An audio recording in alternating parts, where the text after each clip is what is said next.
इथल्या नारायण आणि नारायण तत्वाला माझा नमस्कार. पुण्यश्लोक अहिल्याबाई होळकरांची, लोकमाता अहिल्याबाईंची आज 299वी पुण्यतिथी. या निमित्तानं थोडासा संवाद साधण्याचा विचार करते. खरं तर आज सकाळीच लक्षात आलं की आपण नेमकं काय बोलावं. म्हटलं निदान त्यांच्या बालपणाबद्दल आणि त्यांच्यात कुठले गुणवैशिष्ट्ये आहेत याच्याबद्दल तरी आपण बोलावं, कारण एका सेशनमधून अहिल्याबाईंबद्दल बोलताच येणार नाही. असो, कुठेही कुठल्याही पदवीदान समारंभात खरं तर त्यांना अशा काही पदव्या दिल्या नव्हत्या, पण हिंदुस्थाननं त्यांच्यावर इतकं प्रेम केलं की समाजानं हृदयापासून केलेल्या प्रेमामुळं त्यांना या उपाधी मिळाल्या होत्या, लोकमाता पुण्यश्लोक अहिल्याबाई. तर धार्मिक त्या धार्मिक तर होत्याच, पण धर्मांध नव्हत्या. राज्यशासक म्हणून त्यांचं कर्तृत्व अतिशय मोलाचं होतं. खंबीर मन, चातुर्य, न्यायदान इतकं अचूक होतं की समोरच्या व्यक्तीलाही हे समजत होतं यांनी कुठेही आपल्यावर अन्याय केलेला नाही. त्या युद्धात उतरत तोफा ओतणं, जंबुऱ्याच्या गोळ्या तयार करणं, घोड्यावर स्वार होऊन लढणं, आणि त्यावेळी स्त्रियांची त्यांनी फौज निर्माण केली होती, सैनिक दल तयार केलं होतं. देशावर निष्ठा, कौटुंबिक जीवन तसं त्यांना कुठलंच नव्हतं. अतिशय कुटुंबाच्या बाबतीत तर म्हणजे त्यांना उदासीनताच त्यांच्या वाट्याला आली, दुःखच त्यांच्या जीवनात निर्माण झालं. पण तरीही त्या कुठेही कुटुंब कुटुंब करत अडकल्या नव्हत्या. ठिकठिकाणी घाट, देवळे, धर्मशाळा, विहिरी, रस्ते, अन्नछत्रे, पाणपोई आणि कुठल्याही जाती धर्मात तेढ त्यांनी निर्माण होऊ दिली नाही. आता लहानपणी त्यांची लहानपणची गोष्ट सांगते की मल्हारराव होळकरांना त्या कशा भेटल्या. खरं तर सिरियलमधून आपण सगळ्यांनीच या गोष्टी अनुभवल्यात, बघितल्यात. तर एकदा माळव्यावर चढाई करून मल्हारराव होळकर आणि बाजीराव पेशवे येत होते, तेव्हा एका ठिकाणी मंदिराच्या ठिकाणी त्यांचा तळ ठोकण्यात आला होता आणि चोंडी या गावी ही जी फौज आहे ही अशी खूप वेगानं येत होती आणि घोडा होता. घोडा उधळल्यावर सगळेजण तिच्या अहिल्याबाईंच्या ज्या लहानपणच्या मैत्रिणी होत्या त्या सगळ्या ओरडायला लागल्या, अहिल्ये चल, अहिल्ये चल, घोडा उधळला. पण हा घोडा उधळल्यावर सुद्धा अहिल्याबाईंनी स्वतःला पूर्ण झोकून दिलं होतं आणि त्यांनी जी पिंड तयार केली होती त्या पिंडेवर की या पिंडेला कोणी मारता कामा नये, ही पिंड नष्ट होता कामा नये. आणि सगळ्या मुली तर पळून गेल्या. आता त्या घोड्याला ताबूत ठेवण्यासाठी मल्हारराव आणि बाजीराव धापा टाकत घोडेस्वार हे दोघं येत होते. आणि ते जसे उतरले त्यांचं लक्ष अहिल्याबाई होळकरांकडे गेलं. आता त्यांचं नाव आपण होळकर, पण त्यावेळेला छोट्याशा अहिल्येकडे गेलं आणि त्यांनी बाजीरावांनी अगदी रागवून त्यांना म्हटलं की तुला समजलं नाही का, घोडा उधळलाय, तू इथून पळून जायचं. काय झालं असतं हा घोडा जर तुझ्या अंगावर आला असता तर. अतिशय शांतपणाने आणि नम्रपणानं त्या म्हणाल्या की आपण जे निर्माण केलंय त्याचं रक्षण करण्याची जबाबदारी आपलीच आहे ना. ही महादेवाची पिंड इथं मी तयार केली होती, घोड्याच्या टापानं ती उधळल्या गेली असती आणि म्हणून मी त्याचं रक्षण केलं. आपले सगळे जे मोठे लोक आहेत ते आपल्याला हेच सांगतात ना, मी कुठं चुकली का, असा अगदी निरागस सवाल त्यांनी बाजीरावांना केला. बाजीराव तर अगदी थक्क होऊन त्यांच्याकडे बघत होते की 10 वर्षाची मुलगी घोडा उधळला तरी पळून गेली नाही, तर तिनं त्या पिंडीचं रक्षण केलं. मागे वळून मल्हाररावांना ते म्हणाले, मल्हारराव, आपल्या लेकरासाठी ही सून योग्य आहे. बघा काय उत्तर देते ही लेख. आणि त्याच्यानंतर आपल्याला माहिती आहे की हे जे चोंडी गाव आहे हे बीड जिल्ह्यातील जामखेड येथील माणकुजी शिंदे आणि सुशीला यांच्या पोटी अहिल्याबाई जन्माला आल्या होत्या. लग्न झालं तेव्हा त्या 10 वर्षांच्या होत्या आणि अतिशय बुद्धिमान. गणित, भूगोल, इतिहास हे विषय त्यांचे खूप आवडीचे होते. रामायण, महाभारत, स्तोत्र हे सगळं अगदी मुखोद्गत होतं. हिशोब तर असा होता की एका नजरेत त्या टिपायच्या आणि न्यायनिवाडं करणं, सरदारांना पत्र लिहिणं, फौजा तयार करणं, खाजगी व सरकारी उत्पन्न याची गोळाबेरीज, नेमकं काय कुठं काही बिघडत तर नाही आहे ना, अगदी एका नजरेत त्या चुका काढत असत. गोळा बारूद तयारी करून ठेवणं, ढाली तलवार व्यवस्थित आहे की नाही, त्याला कुठं गंज तर लागला नाही, या सगळ्या गोष्टी. यांचं लग्न झालं होतं खंडेरावांशी. अहिल्याबाईंचा जेव्हा जेव्हा अभ्यास करते तेव्हा अंगावर काटा येतो आणि त्यांचे जीवनाचा जेव्हा विचार करते तेव्हा असं वाटतं की सगळा विस्तव त्यांच्या आयुष्यात होता आणि या विस्तवातून ही माऊली कशी चालत असेल. सगळीकडून त्रास हो. त्यावेळची परिस्थिती, त्यावेळचा तो काळ, त्यावेळेचा त्यांना त्यांच्या घरातून देण्यात येणारे त्रास आणि सगळ्यांकडून ते त्रास होते. एकच सासू नाही, 3 सासू. हा जर मी त्रासाबद्दल त्यांच्या बोलत गेली तर हा वेळ अपुरा पडेल आणि म्हणून आज फक्त अहिल्याबाई यांच्याबद्दलच बोलते की खंडेराव त्यांचं लग्न झाल्यानंतर अतिशय वेगळ्या प्रकारचं हे खंडेराव नावाचं व्यक्तिमत्व होतं. सगळे दुर्गुण भरलेला हा माणूस एका स्वतंत्र वाड्यातच ते राहत होते. त्यांच्या लग्नानंतर त्यांचे 2 आणखीन लग्न झाले.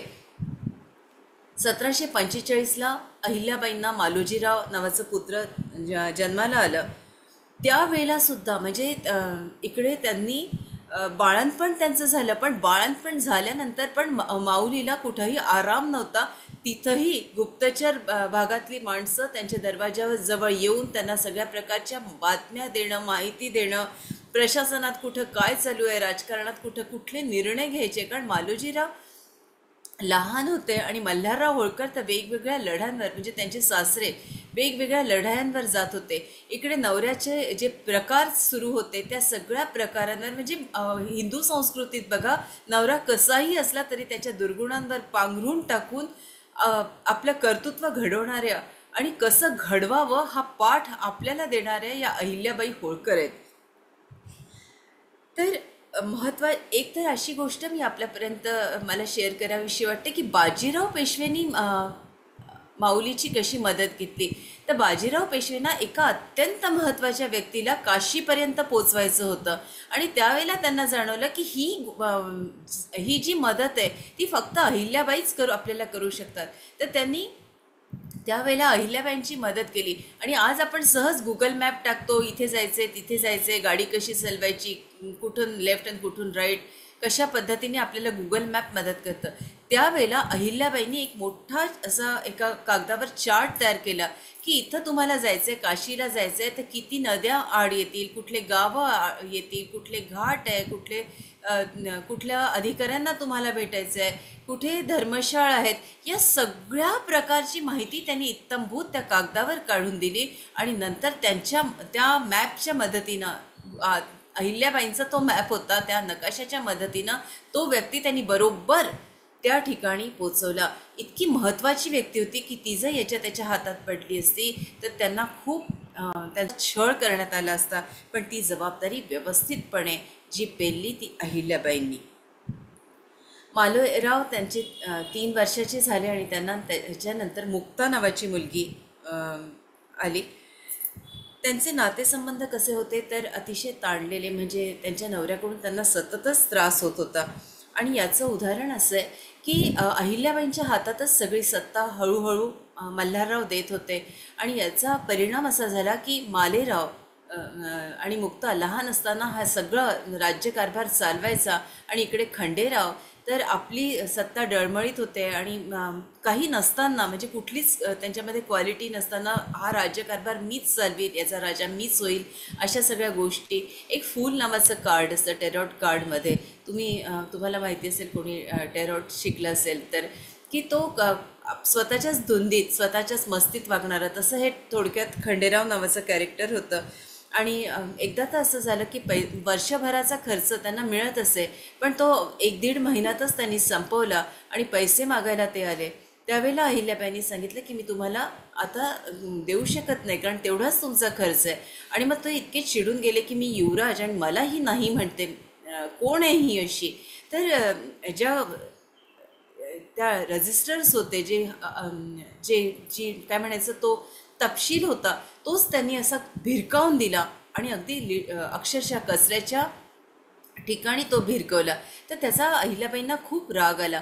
अहिल्याबाई म्हणाल्या की ज्यांनी हे कृत्य केलं आहे, गंगोबा तात्या त्याच्याकडून जबाब लिहून घ्या आणि त्याला जवळजवळ 25 मोहरांचा दंड ठोठवा. अशा प्रकारची सुद्धा अहिल्याबाईंनी कृती घेतली आहे की त्यांनी कुठे त्यांना माफ नाही केलं की हा नवरा आहे तर याला मी माफ करीन वगैरे. खरं तर त्याचा परिणाम त्यांना खूप भोगावा लागला. त्यांच्या सासूने त्याच्यानंतर त्यांना खूप त्रास दिला, पण त्याच्यासाठी मी माझ्या तत्वांना मुरड घालील अशा अहिल्याबाई कुठेच कधी वागल्या नाही.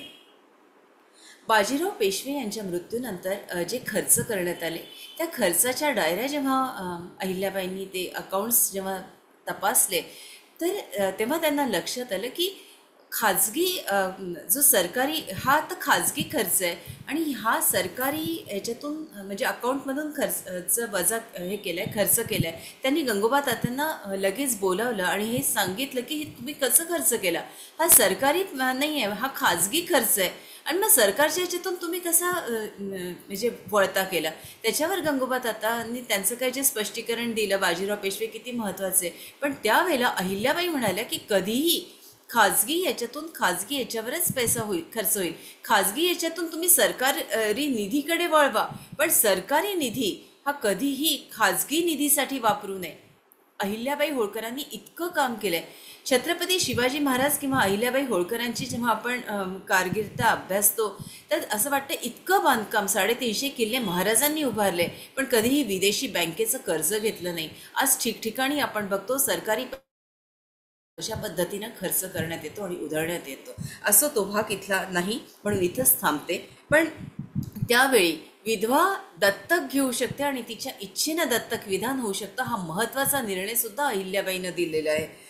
कुंभेरीचा वेढा जेव्हा झाला आणि जटांनी जेव्हा भांडण उकरलं, तेव्हा अहिल्याबाई वारंवार आपल्या नवऱ्याला सांगत होत्या की या पद्धतीनं आपण त्यांना उत्तर देऊ, पण अतिशय की मी करील तो कायदा आणि सतत व्यसन असल्यामुळे सतत दारू पिणं आणि त्याच्यात खंडेरावांचा प्राण गेला. खंडेरावांना फसवण्यातच आलं.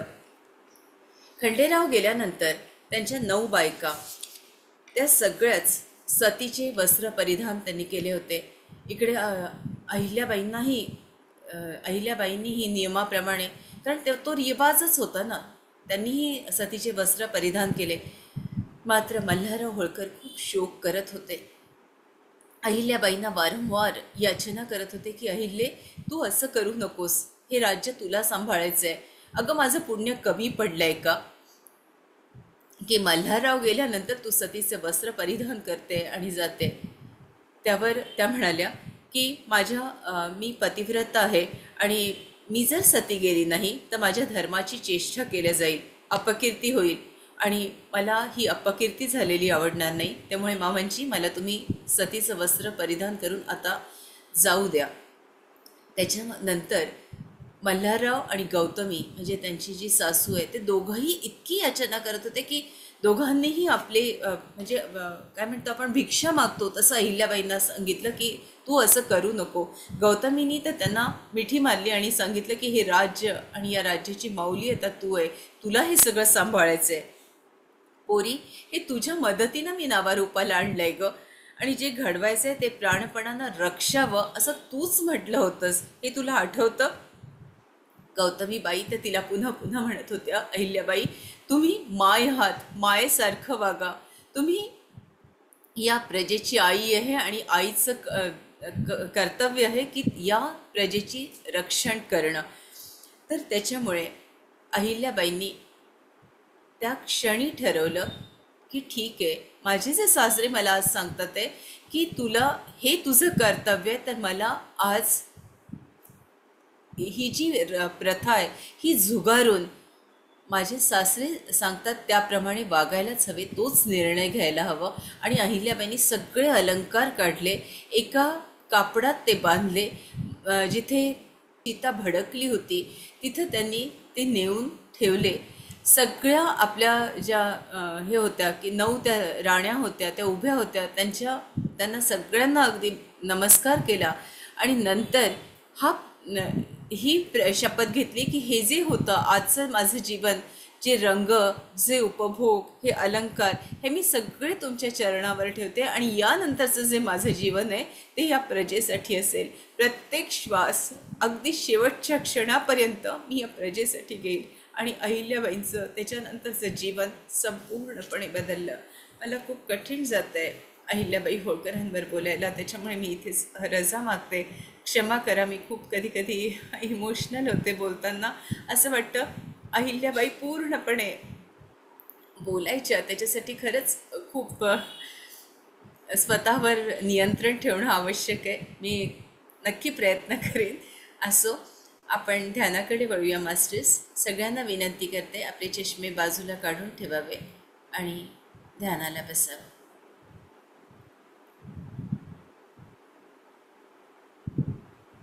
सगळ्यांनी आपले व्हिडिओ सुरू केले तर बरं होईल.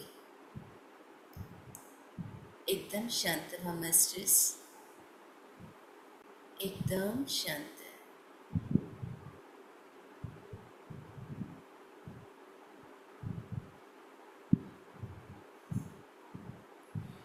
संपूर्ण ऊर्जा आपल्या ब्रह्मरंध्रातून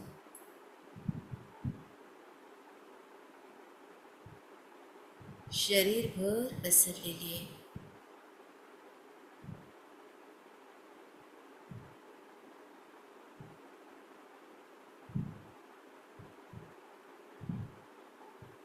एक दीर्घ श्वास आत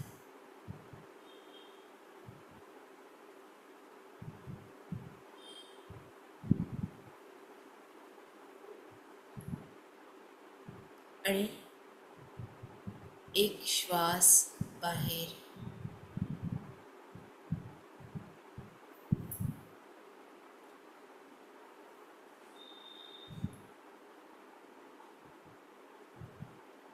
पुन्हा एक श्वास आत. प्रचंड ऊर्जा, आत्मविश्वास,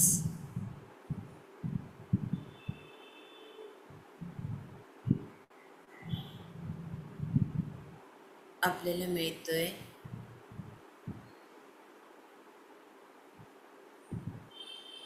श्वास बाहेर. जी काही सल आहे, वेदना आहे, झालेला अपमान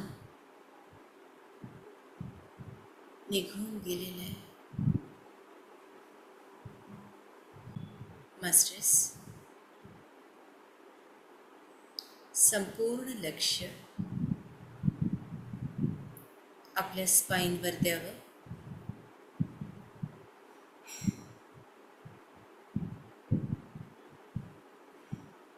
आज देवी अहिल्याबाई होळकर यांना आवाहन करते.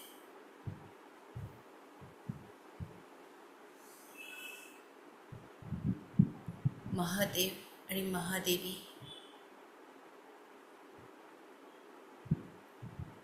आणि आपल्यावर असीम कृपा करणारे सूर्यनारायण भगवान,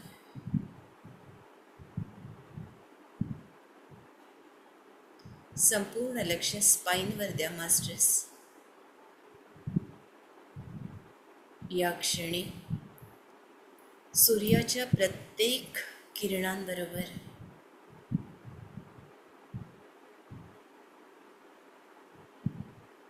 आपल्या स्पाईनमध्ये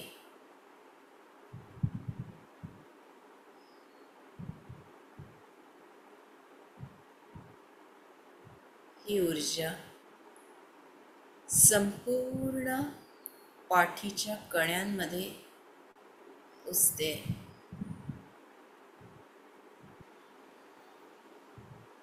आपल्यामध्ये धाडस, धैर्य, सतसत विवेक बुद्धी,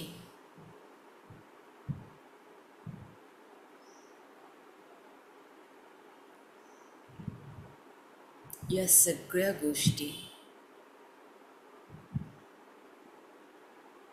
योग्य निर्णय क्षमता,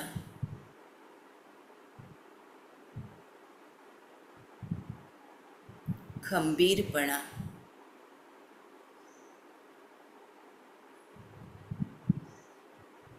साहसी वृत्ती,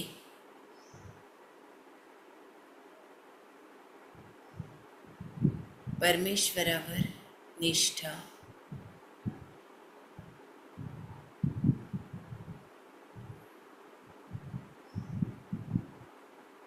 ही सारी गुण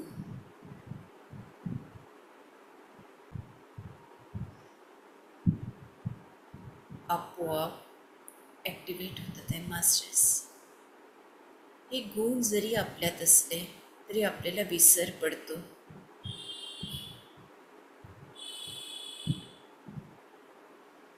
अशी एखादी परिस्थिती येते की आपण डळमळीत होतो.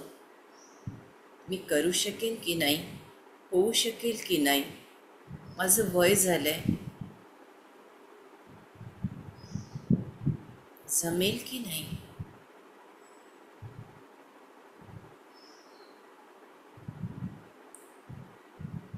सगळ्या गोष्टींवर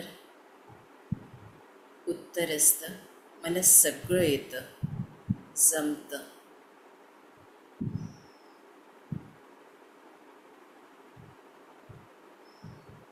उगाचच आपण आपल्या शरीरातल्या पेशींना अशा प्रकारच्या सूचना देतो. आज प्रत्येक सूचना ही सकारात्मक येते. मला सगळं येतं, मी सगळ्या गोष्टी शिकू शकते.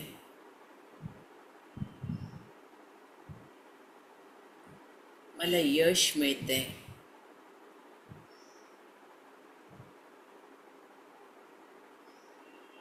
सगळे जण माझ्यावर प्रेम करतात आहेत.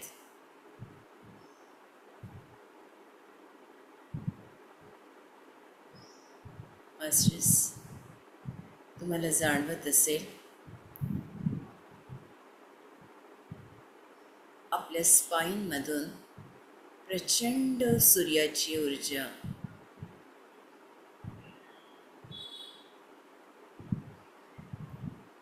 ही खाली खाली अगदी एक एक लेयर खाली येते. ही संपूर्ण ऊर्जा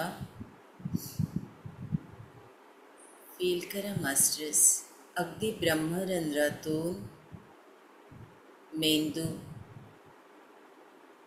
आणि खाली मागच्या भागातून, डोक्याच्या भागातून, मानेच्या भागातून वाहते संपूर्ण शरीरभर. ओम नमः शिवाय.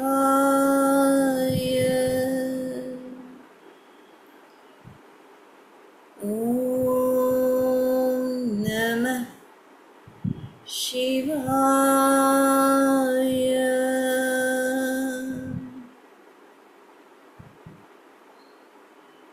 ओम नमः शिवाय.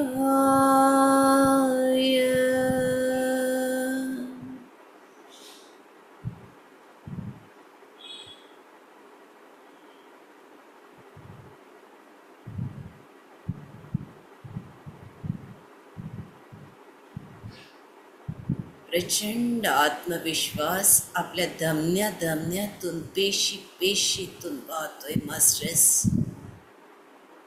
फक्त आत्मविश्वासाची गरज असते, जग जिंकता येतं.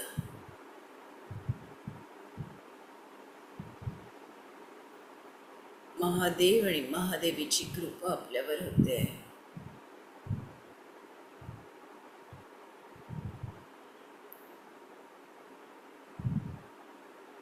एकदम शांत, एकदम शांत.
महादेव आणि महादेवीची ऊर्जा,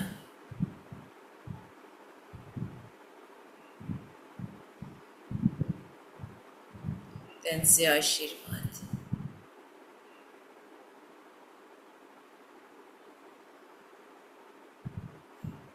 आपल्यातील अर्धनारी नटेश्वर ॲक्टिवेट होत आहे मास्टर्स.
नमस्तस्यै नमस्तस्यै नमो नमः। या देवी सर्वभूतेषु भ्रान्तिरूपेण संस्थिता नमस्तस्यै नमस्तस्यै नमस्तस्यै नमो नमः। या देवी सर्वभूतेषु मातृरूपेण संस्थिता नमस्तस्यै नमस्तस्यै नमस्तस्यै नमो नमः। या देवी सर्वभूतेषु दयारूपेण संस्थिता नमस्तस्यै नमस्तस्यै नमस्तस्यै नमो नमः।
मास्टर्स, ही सगळी ऊर्जा आपल्या स्पाईनमध्ये सेटल होते.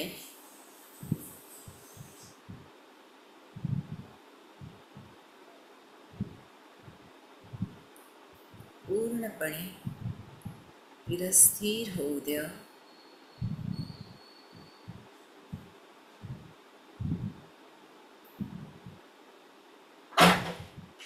ही ऊर्जा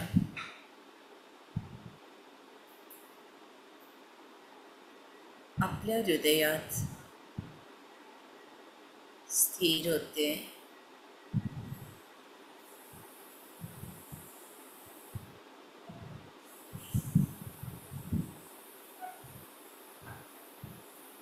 जिथे जी कृती करण्याची गरज असते, कणखरपणाची, साहसी वृत्तीची गरज असते, मग ती स्त्री असो की पुरुष असो, ते सगळे गुण आज आपल्यामध्ये फील करा मास्टर्स.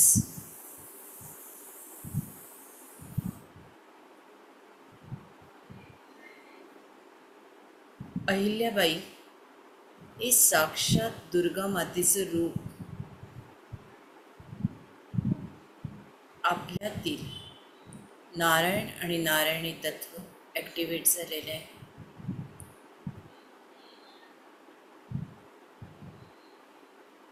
आपली पावलं, पाय,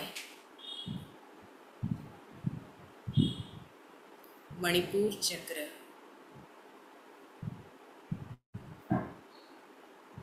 अनाहत,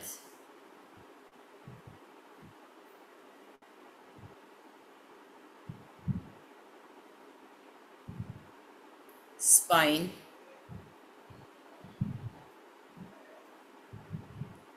विशुद्ध चक्र,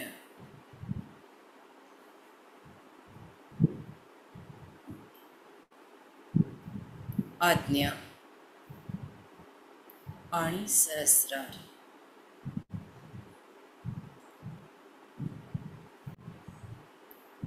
मूलाधार आणि स्वाधिष्ठान,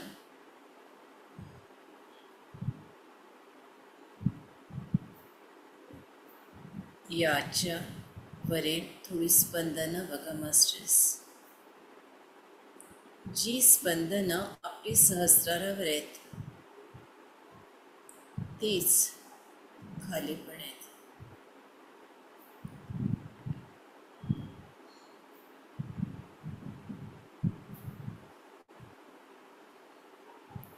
प्रचंड ऊर्जा आणि तेज आपल्याला मिळालेलं आहे. एक अद्भुत प्रोसेस आजची होती जी अहिल्यादेवींनी घडवून आणली आहे. महादेव आणि महादेवीच्या साक्षीनं, आशीर्वादानं. मास्टर्स, ज्यांना आवाहन केलं होतं त्या लोकमाता पुण्यश्लोक अहिल्याबाई होळकर, सूर्यनारायण भगवान आणि महादेव महादेवी यांना या समूहाच्या वतीनं दंडवत प्रणाम करते आणि अत्यंत नम्रतेनं रजा मागते. मास्टर्स, अगदी हळूवारपणे आपल्या डोळ्यांवर हात ठेवावा. 5, 4, 3, 2, 1, 0. या विश्वाला आशीर्वाद द्या. या विश्वाचं कल्याण होतं आहे. या विश्वात सगळे ध्यानी, ज्ञानी आणि शाकाहारी आहेत. सगळे शेतकरी, शेतमजूर, कामगार, कारागीर, सैनिक, इथल्या स्त्रिया, मुली, गाई वासरं, आम्ही सगळेजण सुरक्षित आहोत, आनंदित आहोत. धरणी माता प्रसन्न आहेत, सुरक्षित आहेत, आनंदित आहेत. कल्याणमस्तु, कल्याणमस्तु, कल्याणमस्तु.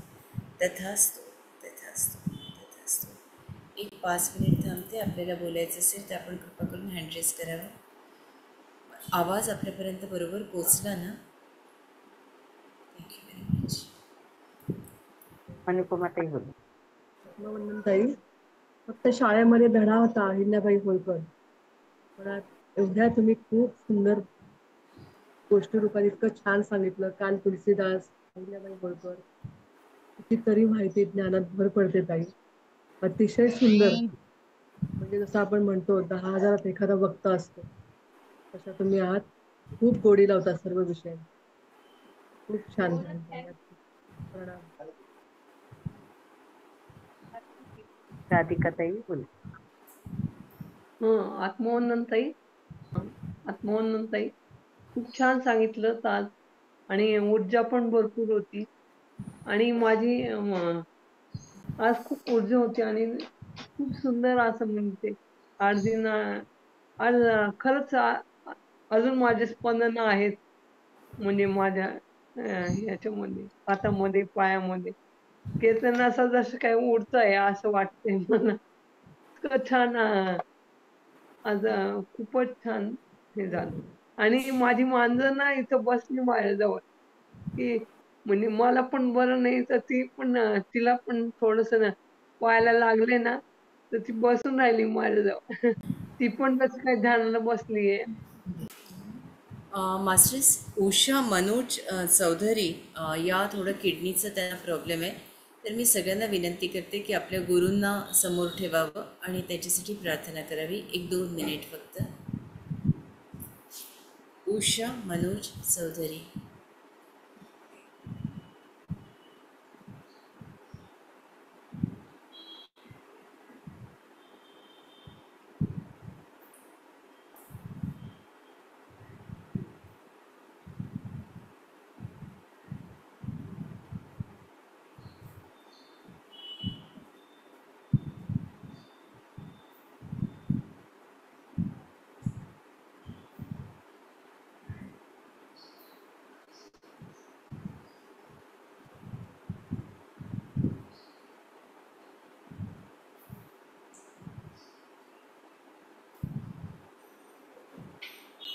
धन्यवाद मास्टर्स. Thank you very much.